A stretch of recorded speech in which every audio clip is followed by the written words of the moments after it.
Poco hablamos de reyes, ¿verdad? Muy poco, porque no es un país donde tengamos reyes aquí en este tiempo. Pero hoy vamos a hablar un tema sobre 10 reyes que aparecen en la Biblia y especialmente en el libro de Génesis. Así que sean todos bienvenidos para nuestro tema de hoy, 10 reyes. Ciertamente este es un tema que nunca hablamos, de reyes, de princesas. ¿Por qué no vivimos en un país donde hayan estas autoridades o estas figuras, verdad? Sin embargo, estoy seguro de que en algún momento usted ha visto una apasionante historia de reyes, donde ha visto por televisión o ha leído alguna historia que tenga que ver con eso, o ha visto el canal Hola, donde realmente, bueno, eso le saben la vida a esos reyes que no tienen intimidad alguna, ¿sí o no? ¿Cómo se visten? ¿Con qué se visten? ¿Qué hacen? ¿Qué comen? ¿Para dónde salen? ¿Para dónde suben? ¿Para dónde bajan? De todo, esos pobres señores no pueden ni parpadear, porque se parpadeó 35 veces, ayer parpadeó 20, ¿qué le estará pasando a la reina o al rey? ¿Sí o no? Y la verdad es que en nuestro país, como no tenemos reyes, poco hablamos. Por lo general, cuando escuchamos la historia de algún rey, en el desarrollo podemos ver en la historia que se mencionan un rey o dos reyes o quizás tres, puede ser, a lo mejor, ¿verdad? En la famada serie de Game of Thrones, que duró un total de 8 temporadas por HBO, ahí hubo 70 episodios que se mencionan en total 20 reyes. 20 reyes. Solo que esta historia transcurre en un lapso histórico de 20 años. ¿Qué quiere decir? Un rey por año aproximadamente. La de hoy es una historia real, es una historia distinta. Es una historia que la podemos ver, que no es ficción y que la podemos ver en el libro de Génesis. Esta historia de 10 reyes es una historia donde ellos habitaban en una tierra muy lejana, muy lejana. Esta es la única historia donde se mencionan a 10 reyes que eran vecinos entre sí y a la vez enemigos y aliados entre ellos. Enemigos y aliados, o sea, ahí estaban como que, cuidado con lo que hacen, cuidado como agarran más terreno o quién sabe. Y así como en todos los lugares donde hay reinos, donde hay poderes, también hay intereses, luchas, y entre estos reyes, esa no era la excepción. Habían luchas, habían intereses, y en esta historia había grandes luchas entre ellos mismos, grandes luchas. Pero fueron tiempos muy duros, tiempos de batalla, de peleas sangrientas, tiempos de robos, de dominio, de reino, de tiempos de conquista, de invasiones, de esclavitud, de intriga. O sea, era una historia, de verdad que si la lees, bien interesante, ¿no? Y donde unos reyes se aliaban unos con otros, se aliaban unos con los otros. Y esto lo hacían con la intención de poder ir sumando fuerzas y poder para vencer los reinos más débiles o los menos preparados, ¿ok? Y esto es lo que conllevaba esto, que le robaban los bienes, le robaban las riquezas, inclusive parte de sus habitantes para esclavizarlos. O sea, se traían las personas para poderlos esclavizar. Pero nuestra historia de hoy comienza con 4 reyes que deciden unir fuerzas para poder vencer y dominar a los otros 5 reinos, sumando 5 y 4, 9, faltando 1, que lo vamos a ver al final. Los 4 reyes que se unieron fueron el rey de Babilonia, el rey de Elazar, el rey de Elam y el rey de Goín. Y estos 4 reyes tenían sometidos a otros 5 reyes. Al rey de Sodoma, al rey de Gomorra, al rey de Admá, al rey de Seboín y al rey de Bela. A esos 5 reyes los tenían, bueno, sometidos. Los 5 reinos fueron durante 12 años, fueron sometidos durante 12 años por los primeros 4 reyes que mencioné. Y en el año número 13, 13º, decidieron sublevarse, es decir, no lo aguanto, contra este dominio, pero al levantarse en arma contra los poderosos 4 reinos, fueron totalmente aplastados. Lo vencieron, así de sencillo, fueron aplastados. Y en represalia, los 4 reyes vencedores arrasaron con las tierras, acabaron con las cosechas, las ciudades, saquearon, tomaron para sí todas las riquezas que quisieron de los 5 reinos, así como también se llevaron los alimentos, los objetos de valor, y se llevaron a las fuerzas algunas de las personas que vivían en esos reinos para esclavizarlos, para ser usados posteriormente como esclavos. ¿Lo ves? Dentro de ese grupo de personas que fueron llevados cautivos por los 4 poderosos reyes, se encontraban Lot y su familia, quienes vivían realmente en Sodoma, en una de las tierras que fueron sometidas, y Lot era el sobrino de Abraham, oriundo de Ur. Un hombre, Abraham, el padre de la fe, un hombre de profunda fe, que años atrás había tenido un encuentro con Dios, el cual creyó cuando lo invitó a salir de su tierra. Y le creyó. Y al enterarse Abraham que su sobrino Lot había sido convertido en esclavo, Abraham agarró y juntó a todos los hombres capaces de luchar de su casa. Todos los que estaban cerca de su casa, capaces de luchar, los juntó. Y logró reunir a 318 sirvientes. ¿Ok? 318 sirvientes. Abraham se aventuró en la noche junto con aquellos 318 valientes a una lucha ilógica, a una lucha imposible de ganar, porque eran 318 personas contra cualquier cantidad, contra miles que estaban preparados. Era una lucha de solo 318 siervos contra todos los ejércitos fortalecidos y victoriosos de los reyes más poderosos de esos 4 reinos. ¿Ok? Oye, era osado lo que estaba haciendo Abraham, era osado. Y claro está que esta lucha estaba totalmente desigual, porque eran ellos solo contra 4 ejércitos de guerreros preparados con las más fieras, preparados en las más fieras batallas donde habían terminado. Eran unos guerreros realmente llenos de orgullo de creerse invencibles. O sea, eran unos hombres que ellos no estaban comiendo cuenta. Así que todas estas luces, se podía ver que era una batalla perdida. Sin lugar a dudas, sería una carnicería lo que iba a pasar contra aquellos pocos valientes, porque eran 318 contra miles. La verdad, no había ninguna oportunidad de ganar esta batalla. ¿Y saben algo? Sucedió lo impensable. Ese pequeño grupo de 318 almas, con Abraham a la cabeza, vencieron a los 4 reyes y los hicieron correr, así coloquialmente. Los hicieron correr y salir. A todos esos ejércitos salieron y tuvieron que huir por kilómetros hasta el norte de Damasco. O sea, estas 318 personas hicieron correr a estas miles de personas. Así que Abraham y su pequeño grupo de valientes liberaron a Lot, a su sobrino, y a todas las mujeres y a la gente que habían sido secuestradas para ser esclavizados. Esto trajo como consecuencia que pudo recuperar todas las riquezas y las pertenencias que habían sido robadas por los ejércitos de estos 4 reyes. Pero dentro de todas estas peleas entre reyes y reinos en esta historia, se desarrolla una historia paralela y que es muy interesante, y es la historia del rey Salem. Este es el 10º rey de lo que hoy estamos hablando. El rey Salem quiere decir rey de paz, que es nuestro 10º rey de esta historia.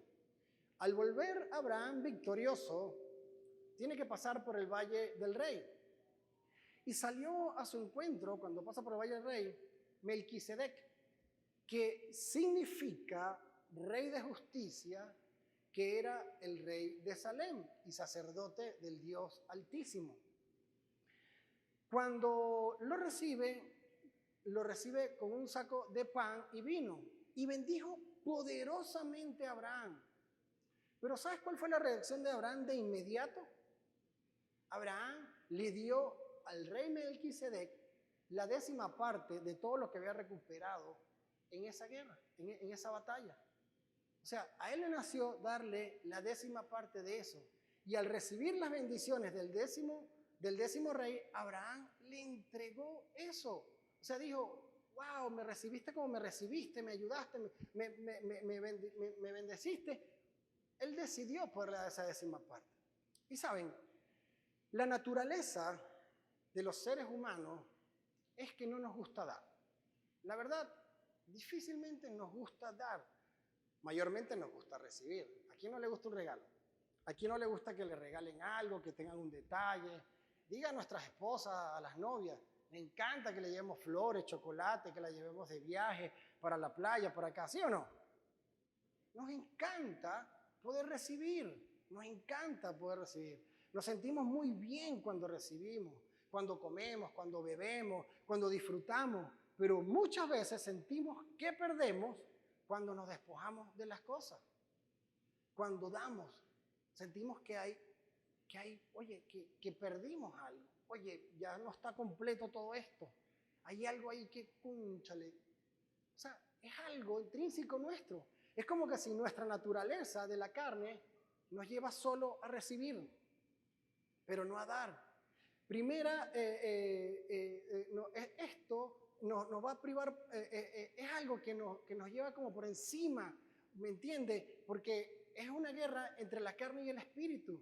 La carne no quiere dar y el espíritu quiere dar.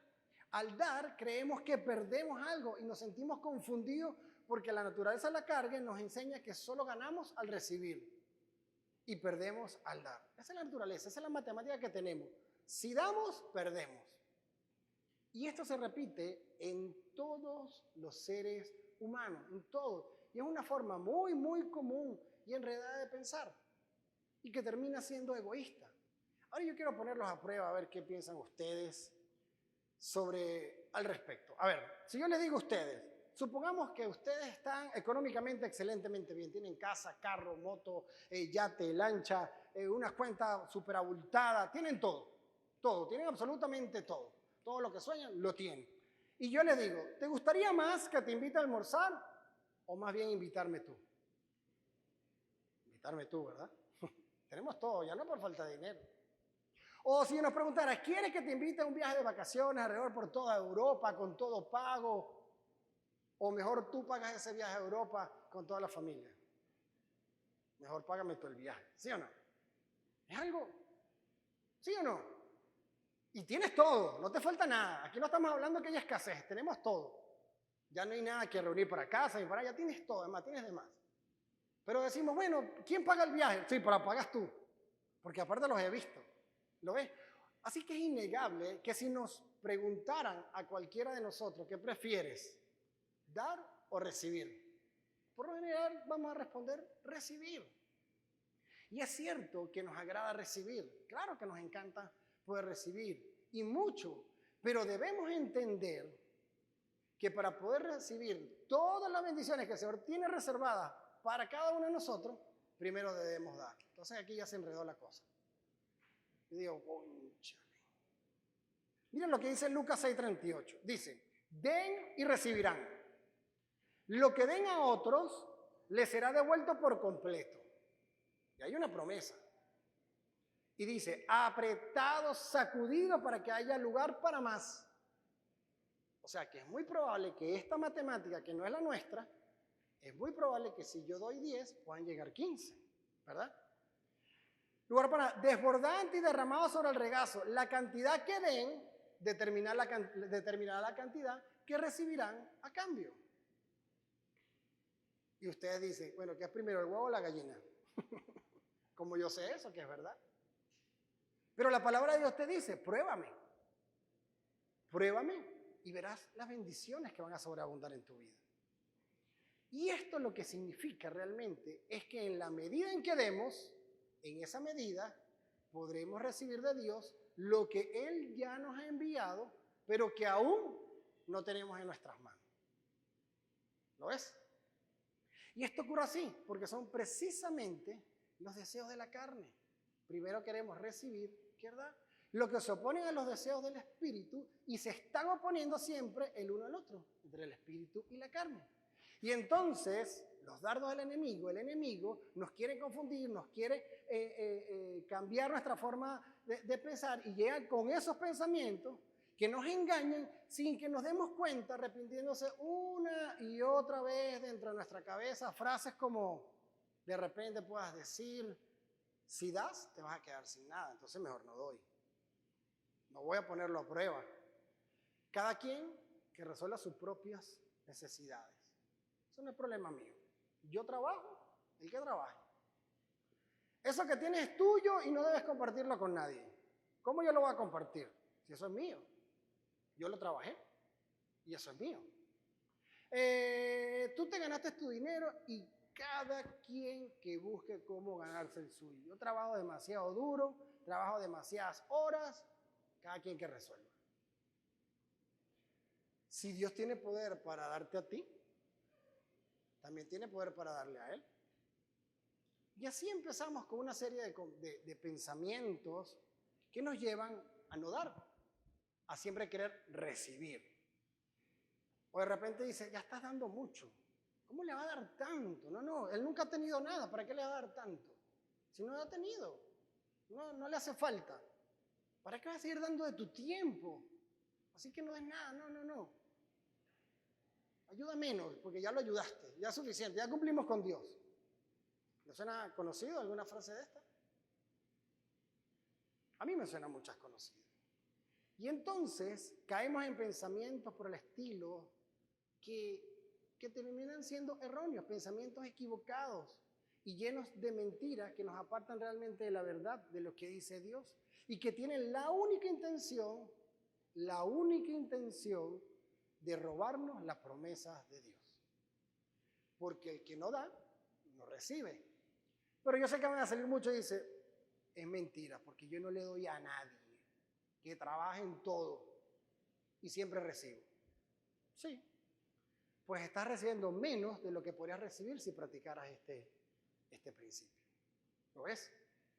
Proverbios capítulo 3, versículo 9 al 10 dice, demuéstrale a Dios que para ti Él es lo más importante. Recuerden que Dios es lo más profundo de nuestro corazón. La semana pasada terminamos una serie donde hablamos mucho de este tema. Y sigue el versículo y dice, dale de lo que tienes y de todo lo que ganes. Así nunca te faltará ni comida ni bebida. Hay diferentes versiones, pero todas afirman que cuando lo haces realmente de corazón, no va a pasar necesidad. Hay necesidad de necesidad. Hay necesidades que realmente van en función de cantidades extremas, donde de repente tienes techo, algo de comida, vestimenta, y en el momento que medio bajas tu nivel, ya tú crees que hay una necesidad, pero termina siendo un deseo, porque finalmente tienes techo, tienes comida y tienes vestimenta. La vida termina siendo como una montaña rusa. Hay momentos donde estamos arriba y otros momentos que podemos estar abajo. Todos en algún momento pasamos por tiempos de abundancia o por tiempos de escasez. ¿Lo es? Pero ¿qué hacemos en esos tiempos de escasez y en esos tiempos de abundancia? ¿Cómo nos administramos? Y la verdad que quisimos compartir hoy esta interesante historia de los 10 reyes, que es una historia realmente de dar, porque en nuestro afán humano por recibir ilimitadamente, pues somos verdaderamente incansables a la hora de recibir. Y a la vez en nuestra equivocada posición de la carne de no dar. Yo he podido experimentar, he tenido la bendición de poder experimentar de personas que con muy poco dan y jamás les falta nada. Vuelvo y les digo, hay una media que cada uno tenemos. Sin embargo, a veces esa ambición nos lleva a no valorar lo mucho o lo poco. Y realmente cuando estamos en mucho y vamos a poco, es cuando realmente decimos, wow, si yo hubiese hecho, si yo hubiese dicho, si yo hubiese dejado, oye, a lo mejor ahorita no estaría tan mal. Porque terminamos siendo administradores de lo que Dios nos da. Y en muchas ocasiones llega realmente el arrepentimiento por una mala administración. ¿Por qué jugué tanto? ¿Por qué gasté tanto en vicio? ¿Por qué hice estas inversiones? ¿Por qué no escuché a mi mamá, a mi papá, a mi esposa? ¿Por qué no hice caso y realmente lo hice de esta forma y me hubiese quedado tranquilo? Y a lo mejor ahorita mi finanza hubiese sido diferente. Y es producto, consecuencia de lo que has venido haciendo. ¿Lo es? Así que muchas veces estamos en esa posición equivocada de no dar. Y por lo general nos ponemos miles de excusas para poder dar. Miles de excusas para poder dar, para poder ayudar al prójimo, y mucho menos para poder ayudar en la obra de Dios. Mucho menos. Y para no ayudar en la obra de Dios, nos decimos infinidad de cosas. Hay personas que conocen mucho de la palabra de Dios y empiezan a hablar sobre el Antiguo Testamento y empiezan a hablar solo que el diezmo es solo para judíos, eso es el Antiguo Testamento, eso no es del Nuevo Testamento, que si era nada más en grano, que si era para ser entregado solo de la tribu de Leví, que si se entregaba cada 3 años, que dónde queda ese alfolí, yo lo llevo directamente, yo no se lo voy a dar a esa persona porque yo no sé qué va a hacer en el camino esa persona. Y pare de contar que cuando yo sea millonario es que voy a poder dar. Cuando yo gane mucho dinero yo voy a dar a la iglesia, porque ahorita no tengo, no puedo. Que la obra de Dios en la tierra es de Dios, Él que se encargue. Allá Él con su obra. ¿Lo ves? Y entonces nos autoengañamos diciendo, cuando Dios me prospere mucho, es que yo voy a dar mucho. No, señores, el que es bondadoso con poco o con mucho. El que tiene un corazón de dar, da cuando no tiene y cuando tiene. Así de sencillo. Así que si usted se identifica con algo de esto, empecemos a actuar, empecemos a cambiar lo que Dios nos manda realmente hacer. Nos ponemos 1000 excusas para mantenernos en nuestra posición humana. Y así es con el servicio, así de repente con mamá, con papá, no, mamá, bueno, no sé, mamá llevaba una vida muy alta y ahorita no la puedo ayudar. O papá, o el hermano, o el vecino, o pare de contar, o ese gran amigo que de repente necesita de tu ayuda y tú realmente en abundancia y te cierra. Y es una posición equivocada el solo recibir y el de no dar. Más, en esta historia que hemos hablado hoy, es interesante y real la historia de estos 10 reyes. Se evidencia que ninguna de esas excusas que nos decimos en nuestro pensamiento son ciertas ni tampoco son sustentables bíblicamente.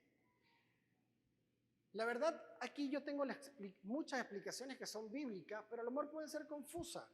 Para usted, igualmente se lo voy a decir, Abraham nunca fue judío, Israel, quien fue Jacob. Vino a existir 2 generaciones después de Abraham y la tribu de Judá existió 3 generaciones después. O no existía la orden sacerdotal de Leví cuando se instituyó el diezmo de Abraham. La orden de Leví vino a existir más de 400 años después de Abraham y fueron consagrados a Dios a través de Moisés. Y asimismo dicen muchas cosas. La verdad, querida iglesia, esa 10ª parte de Abraham que le entregó a Melquisedec, cuyo nombre significa mi rey de justicia y rey de paz. Ahora yo les pregunto, ¿quién es nuestro rey de justicia y nuestro rey de paz? ¿Y cuál es su obra en la tierra? ¿Lo es? Querida iglesia, Abraham como padre de la fe, como lo conocemos, como padre de la fe, padre de naciones y reconocido por Dios mismo como su amigo, es una guía a seguir para bendición para cada uno de nosotros, en cuanto a ocuparnos a las necesidades del prójimo y a dar para la obra del Señor aquí en la tierra, sin juzgar tanto. Muchos hombres se han equivocado, pero igualmente se han equivocado abogados, arquitectos, administradores, contadores, mercadólogos, publicistas, y que lo han puesto malísimo, y usted no ha dejado de hacer publicidad, usted no ha dejado de ir al médico, ni al odontólogo, ni de trabajar un abogado. Esa es la trampa, es lo que el demonio quiere. Porque tú te puedes meter con tus hijos, con tu mamá, con tu papá, pero jamás te vas a tener que meter con el dinero, porque el dinero es sagrado. Y es más fácil decir que fulano es un ladrón, que fulano es no sé qué cosa, que realmente podamos cumplir con lo que el Señor dice. Mira, yo les quiero decir algo. Si usted viene a una persona y le pide un dinero prestado, usted tiene que pensar en lo siguiente. Si usted está dispuesto a perderlo en caso mayor, en caso extremo, entréguelo. Si usted no está dispuesto a perderlo, no lo preste. Así de sencillo. Muchas personas ayudan, pero queda una cuenta pendiente, queda queda una deuda. Señor, cuando usted va a ayudar, usted ayude sin interés de recibir nada a cambio. Lo que usted haga con sus padres, con sus hijos. Dígame cuántos padres dicen, es que yo te miro el tamaño que tiene, te pagué los mejores colegios, las mejores cosas, pero a lo mejor fallaste en otra cosa. Sí, es verdad, le diste muchas cosas materiales, pero a lo mejor fallaste en el amor. Usted del estudio, amor, instrúyanlo en la palabra de Dios. Y órale al Señor para que realmente puedan honrarlos a ustedes. Pero no con la intención, bueno, yo voy a darle todo esto para que mis hijos después me mantengan. La verdad que los hijos debemos estar pendientes de nuestros padres. Pero cuando vaya a dar, con un corazón sin necesidad, sin querer recibir nada a cambio. Y si se lo devolvieron, se lo pagaron, gloria a Dios. Qué bueno que logró poder recuperar ese dinero. Porque hay personas que se equivocan. Hay personas que prestan un dinero y después, bueno, le cayó en una mala racha. Y de esto hay infinidades de historias. Donde trata sobre todo sobre el dinero.